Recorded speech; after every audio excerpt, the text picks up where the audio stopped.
Bunlar şu sokaktan geliyordular. İki kişiydiler. Birisinin gözü yaralıydı. Üstüne bant vurmuştu. İki tane sakallı, hafiften sakallı, bellerinde silah vardı. Birisi gitti bekçiye söyledi babamı arasın. Babasını aradı. Sonra öbürünü götürdüler. Bu gitti onların peşine babasıyla birlikte. Artık öbürünü arabaya koydular. Gittiler bilmiyorum. Aile arabası tipiydi. Üç kişiydiler. Birisi artık çocuğun peşinden gitti. Diyordular tespit edeceğiz. Bekçi dedi burada tespit edin. Bir şey yapmadılar. Üç kişiydi. Üç kişi. Evet. Birini götürdüler, diğeri de babasıyla peşinden kurtuldu. Yani dün saat kaçta oldu bu? 11.30-11 civarı.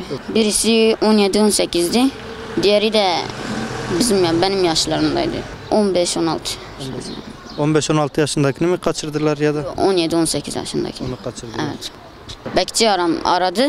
Sonradan artık biz içeri girdik. Polis geldi mi gelmedi mi bilmiyorum.